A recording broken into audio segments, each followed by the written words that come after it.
What do you think of this Jon Jones-Ciryl Gane fight?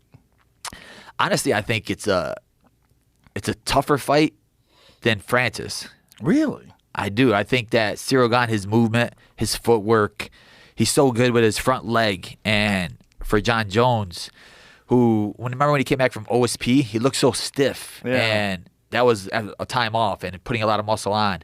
He just looked like a slower version of himself. So now this time, it's a longer time off, and you're coming back with way more weight on, and you're going against one of like the faster heavyweights and the more smoother heavyweights instead of NGANNOU, where he lands that hard punch. I could do it, but I could just shoot under that hard punch. And Ciryl Gane, you have to watch the kicks, watch the footwork, cut him off.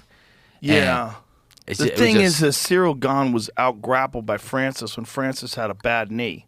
Francis's knee was fucked up, and Francis out-grappled him and beat him handily with his grappling.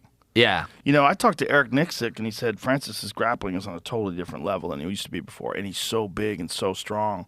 Yeah. That, he's in camp with Blagoy Ivanov. Yeah. And he said he was just holding him down, doing whatever he wants to him. I'm like, that is really impressive, because Blagoy beat Fedor in combat sambo. He's a monster He's himself. a monster. He's the one who got stabbed, right? Yeah, in the heart. Yeah, he's crazy. One time, I saw him at he's under Ali, and Ali had a media day for his fighters, and Blagoy comes up to me, and I make picks every fight, and I'll circle fighters who I think is gonna win, and I'll post it on my Instagram. And he came up to me, and he shoulder bumped me. He's like, "You didn't pick me my last fight." And I was like, what? And I was like, dude, I don't even know you fighters even really pay attention to that.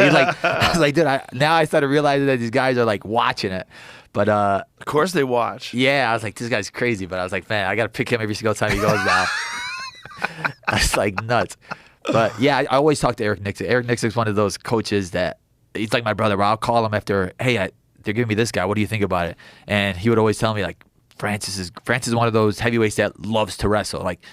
Wrestling practice, strikers, they don't show up. They hate to be in that grind. It's a different type of grind. They said Francis is there all the time. He loves to be in that grappling mode. I mean, especially after that Stipe fight, the first Stipe fight, he learned that's where his Achilles heel is grappling. And that also you can't take everybody out. Sometimes, not in that fight at least, Stipe just weathered the storm somehow or another. Yeah. And you have to have the gas tank, and you have to have the grappling to survive all those other exchanges.